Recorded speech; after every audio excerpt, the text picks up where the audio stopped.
You're watching Casually Baked, the podcast, home base for the canna curious. Thanks for tuning in. It's high time. We had a high time together. Settle in.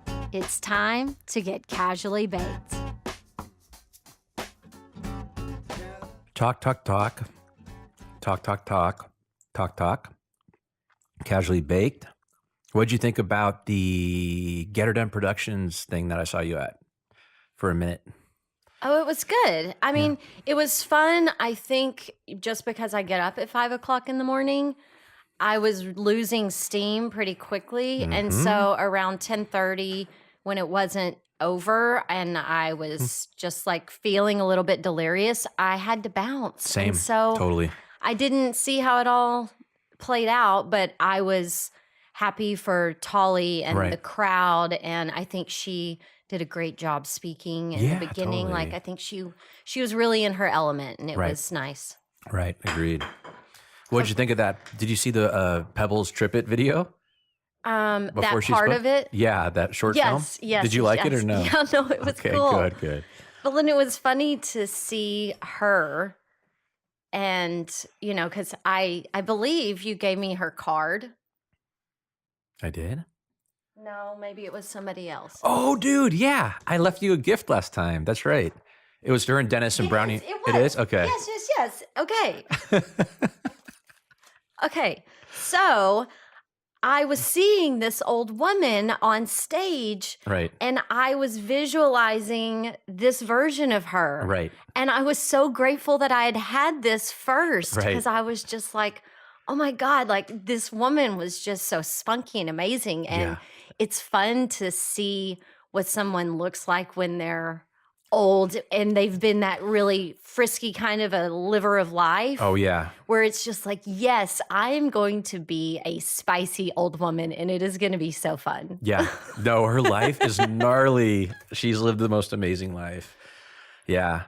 Literally studied under Dr. King, like dedicated activist for life. And it's amazing. Yeah. Well, so tell me about, like, Pebbles Trip It is one of those people that would excite somebody who was visiting San Francisco. Right. So when people come to visit here, can they learn about people like her?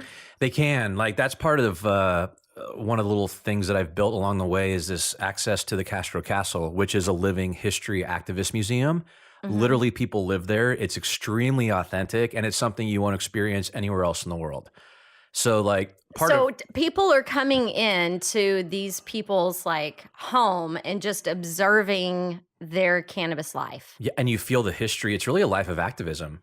Like this entire kind of commune that existed in San Francisco from the late 60s through 1996, the group that legalized cannabis. There is cannabis is one part of the story. It's an important part. But there's also all these other human rights, from nuclear proliferation to women's rights to, you know, the first AIDS quilt got laid out on that ground with six different squares. And that was Cleve Jones was part of that group, Gilbert Baker, Harvey Milk, Dennis Perone, Brownie Mary, Pebbles Trip It. And it's all these kind of visionaries that are really, they call themselves futurists and activists. And it's fascinating to spend time with these people because they literally made the choice to dedicate their life. They felt fulfilled in this human experience by trying to leave the world more tolerant, more compassionate than how they found it. And that supersedes money. That supersedes what people think of them. That supersedes anything that I'd say most of the matrix that people live in, they don't subscribe to. Yeah. And it's really a beautiful, interesting, fascinating kind of journey to listen to them and how they view this human experience and the choices they've made. And what they value as success with a life well lived. Yeah, that is one of the most attractive things about living in this area is that from me having a very different perspective of life growing up in Texas and the way people live and what their values are. And then to all of a sudden live somewhere where you're surrounded. I mean, last night I'm part of a group called the Candlelight Supper Club.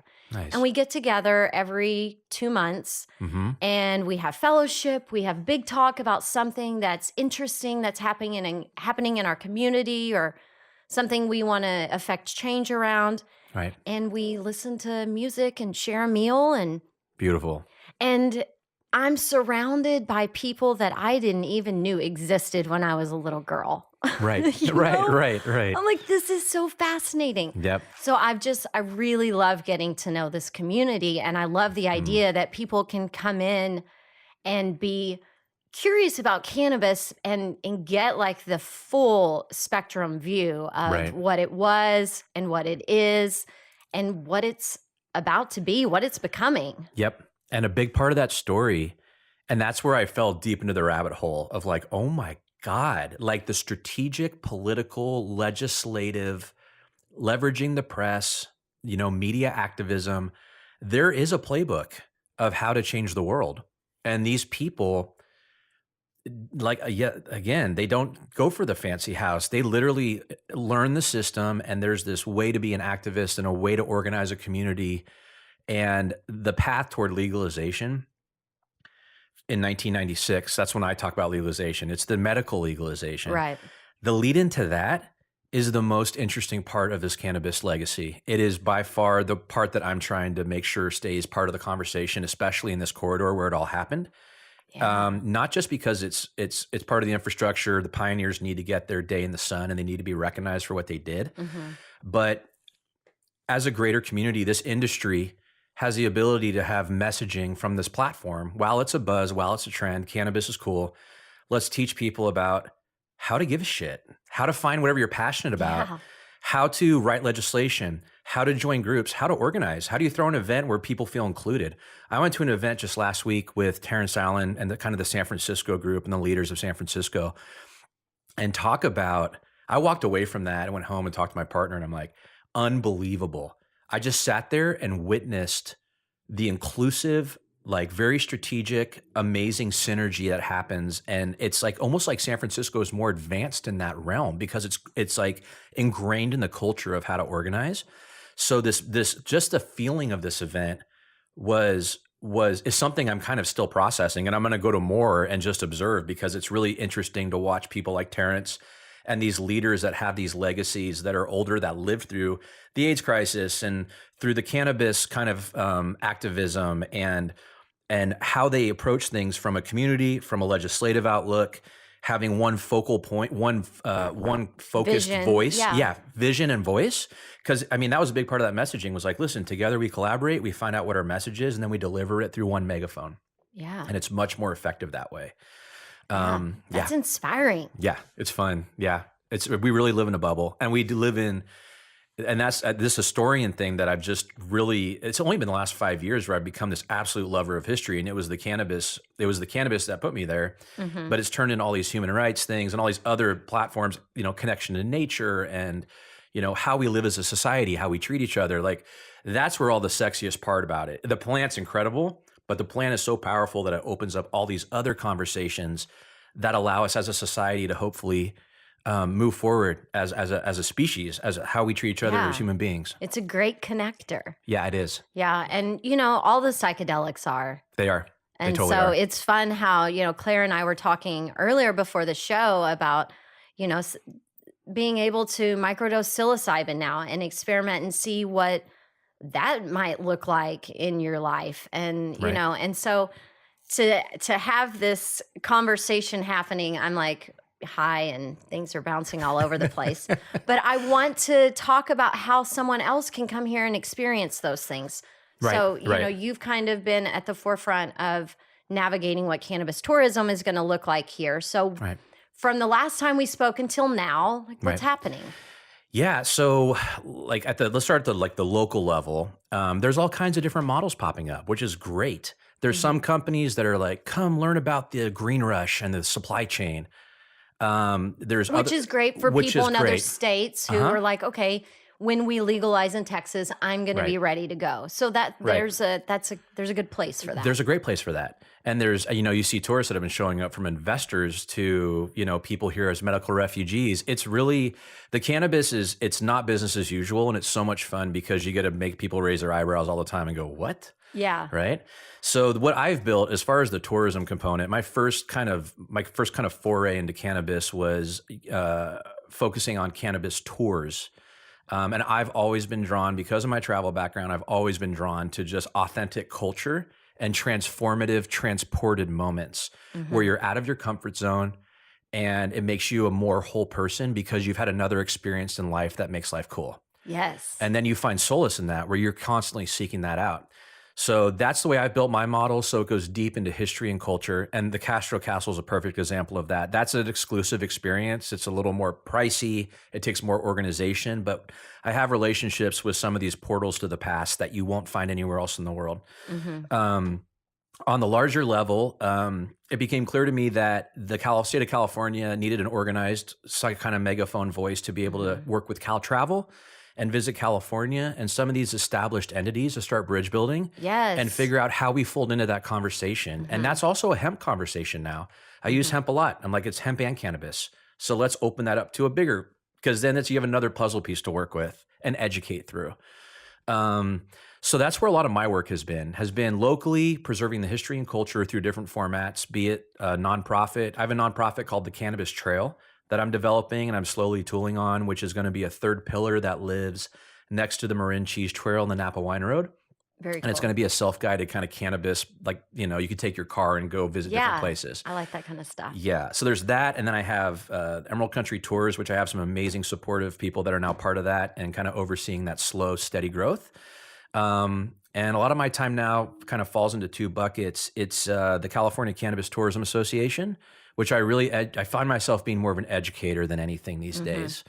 And I think if you're going to be a good steward of the plant and be in the industry, we all have to be good educators. Yeah, of course.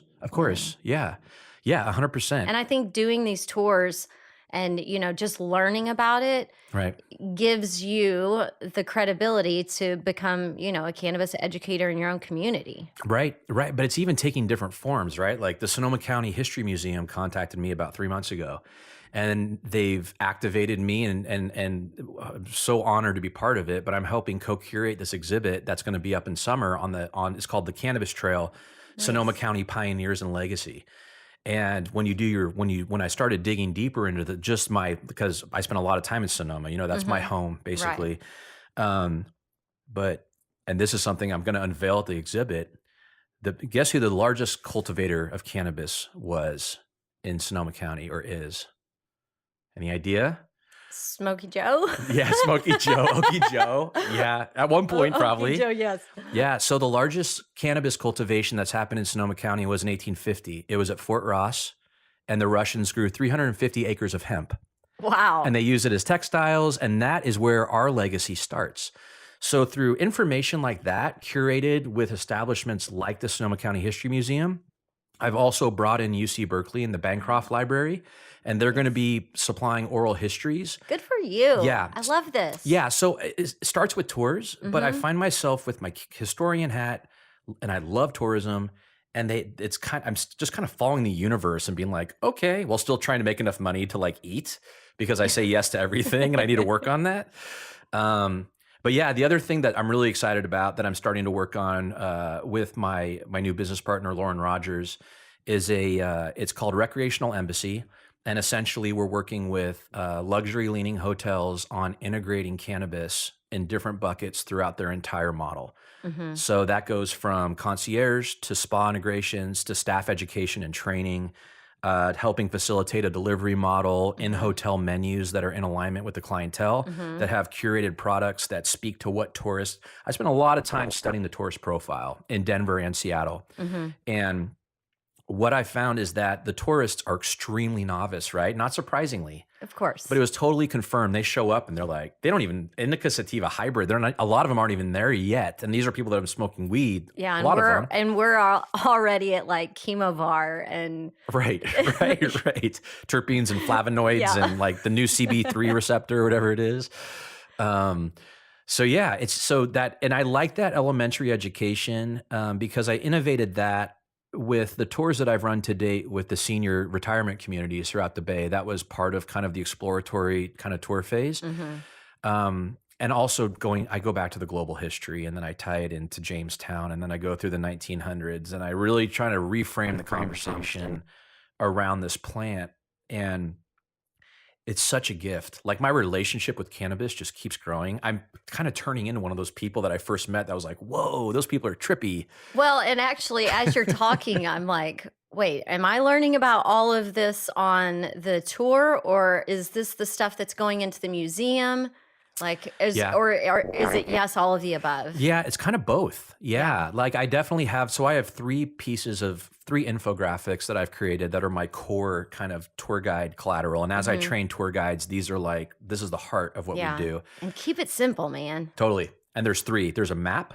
It's time, place, and people. There's an Emerald Country map. So it basically shows from Santa Cruz up to Arcata. And it tells the story of cannabis from 420 being in San Rafael. It kind of threads that whole my together. sister and her wife are coming in to visit me in May over Memorial Day. Okay. And I want to get that map from you, and because I'm taking them to the Emerald Triangle, so we can follow it, and they can do that with me. Yeah, I'll give you all three. I'll give you the map, and then I have the California Cannabis History Timeline. So it's essentially a timeline that kind of weaves and it tells all of the most significant moments of California history of cannabis. Nice. And it starts with the 1900s. It talks about Louis Armstrong getting busted in 1933, smoking a joint in Culver City. It talks about, of course, the epidemic. It talks about the beatniks and how kind of they used cannabis. And I went to City Lights this last week. That was cool. Have you been to City Lights bookstore yet? Where all the beatniks hung out? No. That should be on the list. That's in North Beach. It's pretty rad. It's like Hal and Allen Ginsberg and that whole crew. Right on. Yeah. So there's a timeline and then there's a pioneer chart. The pioneer chart is a family tree. Pebbles is on it. So is Dennis and Brownie Mary. Yeah. But it's this hierarchy. It's got Jack Herrera. It's got Tony Serra. It's got Eddie Lepp. It's got Scott Holmquist. It's got all the key pioneers that really made this movement what it is.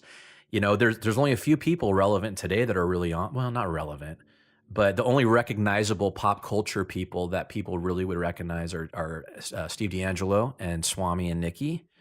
Most of the people on there are like it's the old school hardcore activists, and their legacy, I feel like that's my role in this whole puzzle of cannabis in Northern California, is to make sure that they are folded into this conversation. And I look at my tourism platform as the platform where I have not control over it, but I have the ability to build that out and make sure that every tourist that comes here, that goes to dispensaries, that goes on the cannabis trail, here's at least 3 to 5 really important stories of why this is ground zero for the cannabis movement. Yeah. As you were saying all of that, I was thinking to my oldest sister, who, like, our family legacy is extremely important to her. And she, when my parents tell stories or they have pictures, she's the one sitting over there taking notes, doing all the genealogy shit. And, right. I just like take in the story. Yeah. I'm in the moment. Yeah. Somebody could ask me about it 2 months later and I'm like I don't know. Fucking know. Yeah, totally. I might be related to him. I don't know. Yeah. So it's important to have someone like that. Yep. And our culture absolutely needs it. So thank you for doing that service. I love it. That's amazing. I couldn't not do it. It's like, I can't help it. I love it. Well, so now let's paint a picture of, somebody right now is probably planning out their summer trip. Right, of course. And if they can do something that is not only going to make the kids happy, going to Disneyland. Right. Then what can mama and daddy do that could, Yeah. introduce cannabis into their life on vacation? Yeah, absolutely. So right now I'm working with hotels to really build the concierge conversation because it doesn't Mhm. exist. So I'm working with the cannabis lounges, some very hand selected cannabis lounges in San Mhm. Francisco. And I'm starting to connect all those dots for I call it the tourist dollar. So that's really Yeah. where my specialty is now lying, is looking at so the population of California is 39 million, something like that. And we have 7 times the amount of visitors yearly as the population of California. So Yeah, that you doesn't think, surprise me. yeah, and you I think, travel here. yeah, right. Oh, apparently everyone does. Well, I mean, just like being here every day, you're like, where do all these fucking people come from? Right. And why Right. aren't they at jobs? And it's like, Yeah. oh yeah, they're on vacation. Right. Right. Right. Totally. Yeah, that's it. Yeah. That totally is. So I'd say the easiest plug and play if you want to get adventurous and go kind of see the future. I'd say pick a consumption lounge and dispensary. I'd recommend Mo Green's, Barbary Coast, or Harvest, or Hmm. Urban Farm if you're a little more adventurous and like dabbing and kind of more of a steampunk vibe. Um, but I'd say go and kind of take your time, carve out 2.5 hours, and experience that whole world that exists in San Hmm. Francisco. There's about 10 cannabis lounges right now, and that's something that's being innovated, in San Francisco first and foremost. Yes, and I will say the one thing about Mo Greens that I like, and Hmm. whenever I've had people ask me what to do on holiday, I have been recommending Mo Greens too because Right. they have a happy hour every day. Yeah. Right. And so it doesn't matter. You go in and you're going to purchase something and get the second one for $1. Great. So, it's an Yep. economical way to, Right. try something. And you just know Right. if you're willing to be experimental that you can get a good value. Right. And so that's exactly it. So it's making sure that you can get a good value and you can feel like you're in a safe, regulated place where all the Mhm. medicine is clean. And this is the beautiful side about the regulated market, is there's a sense of safety. I do not feel, I have recognized that there definitely is a gap. A lot of people do not want to venture into a dispensary and consumption lounge without a guide or a friend or an expert with them. Yeah. So if you want that, I'm currently working with the hotel in San Francisco called Hotel Zeppelin. And what we're going to do is start doing twice a day pickups that are kind of show up, throw in, we haven't decided on the amount, but like 20, $30. We take you on a little 15-minute drive to a dispensary, Harvest on Geary, and we Okay. do this historical education. We're like, Mhm. welcome. And we start giving you the download of some of the things I talked about today in deeper detail.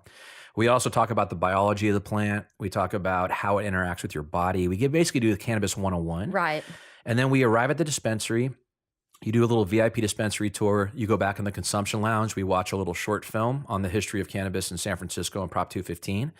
We have like a Q&A as a group, and then we go back to the hotel. So it's only a 2.5 to 3 hour experience. That's perfect. You get great information. It's guided. It's safe. It's with people who are cannabis experts. It's in one of the best lounges in the world. Great people, great staff. And we're trying to make it very accessible for people and novices. And we've really crafted it in that way. Yeah. Yep. That's outstanding. We'll have to arrange for a live podcast taping for one of Yeah. your tours. That Totally. would be fun. And if you're like a geek and you want to really get into the Castro Castle and this activist, so we basically are making that really easy kind of plug-in. Mhm. And if you want to do something a little more special and exclusive, we have tours that do the San Francisco. Like real world house Castro style. Yeah, totally. And we have a Sonoma one where you go up to Sonoma and you can see a plant up close and have those experiences. Yeah. Nice. I dig it. Yeah. It's fun. It's a fun space. Oh my gosh. It's so hilarious. We've been talking for almost 23 minutes now, and I didn't offer you a drink. We just dove in. So I good. apologize. All good. I apologize for eating pistachios or whatever these are on the. Oh, the pumpkin seeds. It's totally fine. My stomach was growling before we started, and I was like, "Oh, you can Yeah. the microphone picks that up." Yeah. Fuck, I'm high. Man. So how's your world been? Things are a little bit crazy right now. This Uh-huh. week particularly. I have 4 studio sessions. I had an event last night. Right. I have a session this evening from 6 to 8. And so it's just, Yeah. it's like content galore. Yeah. And so, it's just trying to manage it all and make sure I get it edited and it makes sense and I'm doing a Isn't that the service to the community. totally? That's the hardest part for me. It's not the content generation. I have like stacks. And I'm just like, I finally brought help on. So Yeah. I'm like, somebody needs to actually who knows how to use computers better than I and social media and all that stuff. I'm like, I need to leverage this content forward and share it, right? So I know I was on a call this morning and I was like, I have to figure out ways to recycle content a bazillion times because it takes so much effort to create it. And, so much care goes into what it's about and how it's put together and how it's edited. And then, for you to just like share it with the world and then it just sits there, it's like, oh, shit. Right. So it's like, how can I reuse this? How can I make this useful to other people in other ways? And so, it's a tough job and you're doing it. I got to a point where I had to bring on someone to support because it was just, I saw that was where everything was getting stuck. And a lot of it was time too, but it's also, I don't have the skill set. Yeah. So and there's this whole new world out there. Well, and that's exactly how someone feels when they're traveling and they're like, okay, I want to try this thing, but instead of it just being weed, it's an entire store full of 1,000 different products with multiple different methods of consumption. Right. And where do I go and how do I do it? And so, it's important for us to be able to share this content with them in as many ways as possible. But if someone did want to reach out to you and get all of this stuff, where's all your content living? So the best website that's a home for most of my stuff is brianapplegarth.com. I finally built that site because I'm like, I got to have one home base. So and I don't you're feel BRIAN. I am Okay. BRIANApplegarth.com. And when you go there, there's 3 buckets. There's cannabis travel and tourism. There's films. I'm a very amateur documentarian. I don't even feel comfortable saying that. I make films because I love stories and they're not very professional, but they're great stories. Okay. And then the third one is, what is the third one? It's like, I'm blanking on it. It's like hospitality or speaking engagements or something. I'm trying to make a method of the madness. And I'm trying to stay open to opportunity and serve my highest purpose in this industry as it unfolds. A really cool thing that I did last week was I went and saw Rick Steves speak. Rick Steves? Oh, I saw that on your social. I wanted to ask you about that. Thanks for bringing it up. Yeah. Well, I'm a fan. I've traveled the world with the dude, right? He's always been in my hip pocket. I've torn pages out, done the whole thing.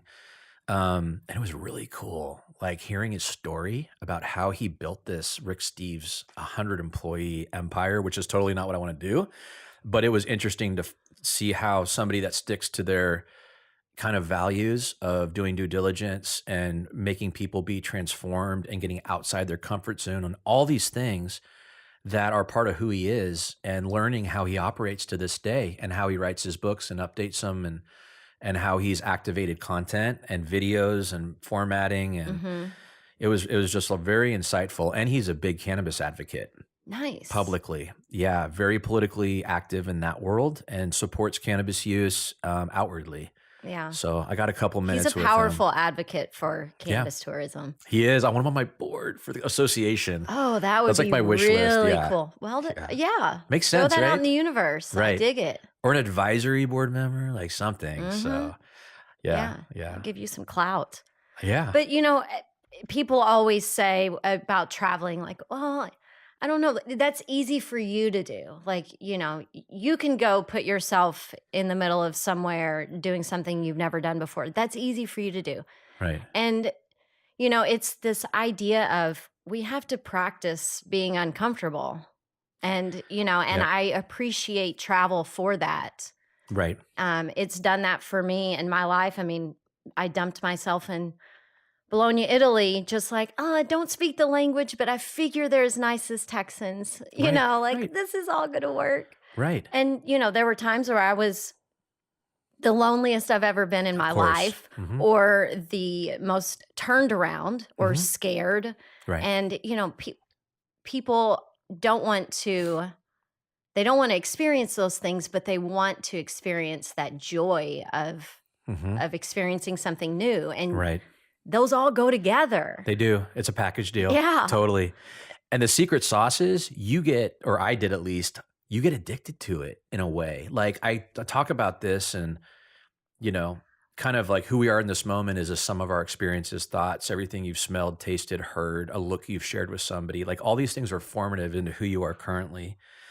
And the more that you travel and put yourself outside your comfort zone and adapt and learn, it really brings out it magnifies the beauty of difference. And you start craving it. And like, I remember when I came back to the States after extensive years of travel, that adjustment of being back into a place that's very normal and I can navigate extremely easily because I speak the language, I can read signs, I can read body language, I know what this looks and feels like, becomes something that's not fulfilling as a life journey. And that's like something that I talked to my parents this week, and I went and visited them in Sacramento, and I said, it's a double-edged sword. And it's something that I would never trade for the world.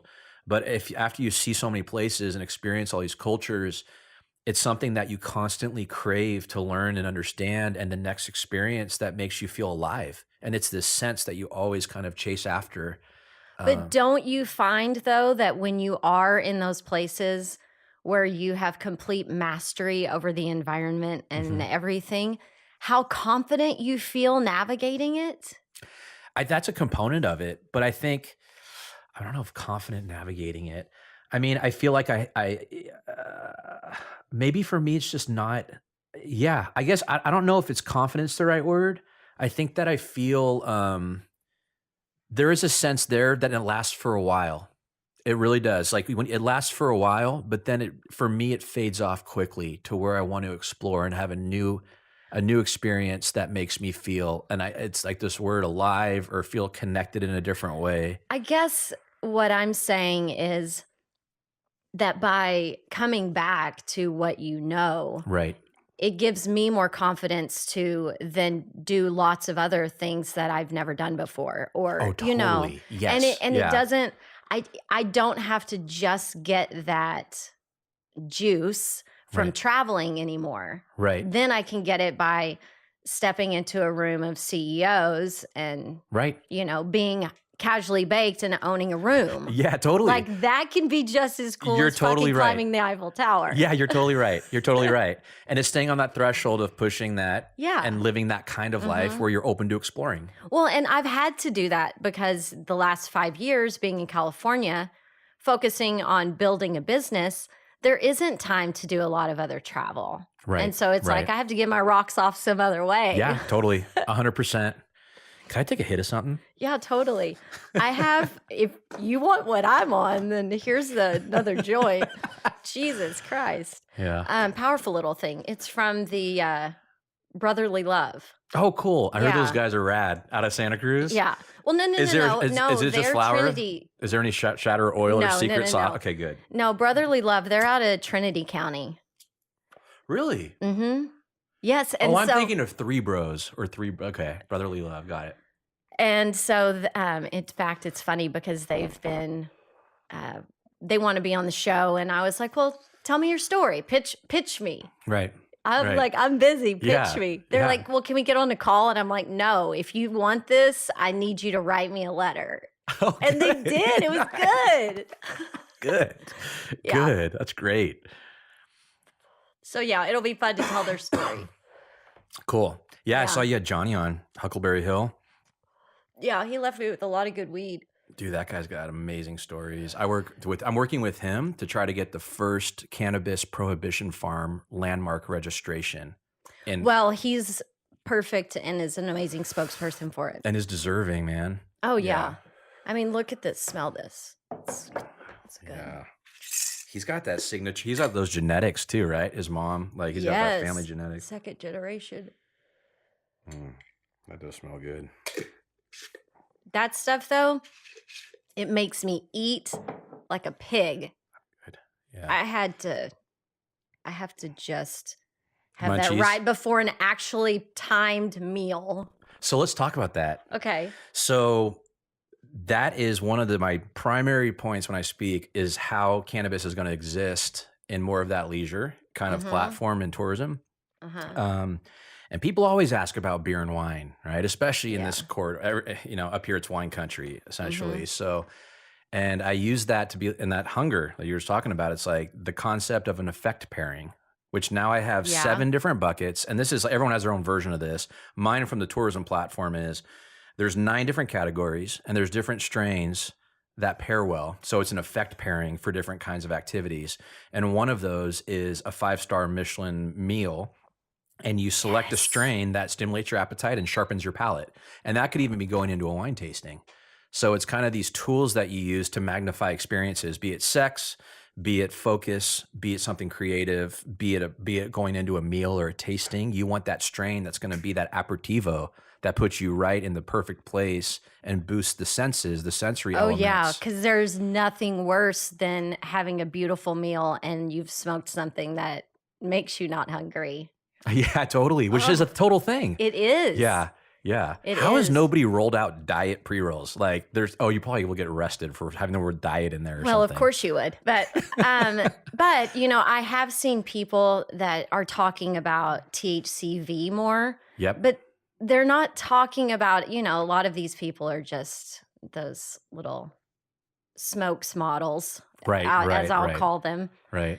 And they're saying THCV is the proper that curbs appetite? Yeah, well, and that cannabinoid does curb the appetite, but it is found in such trace amounts but the way they talk about it is like, you need to take THCV, girl, like one of those kinds of things. And I'm like, you're like, go into depth on that, please. Yeah.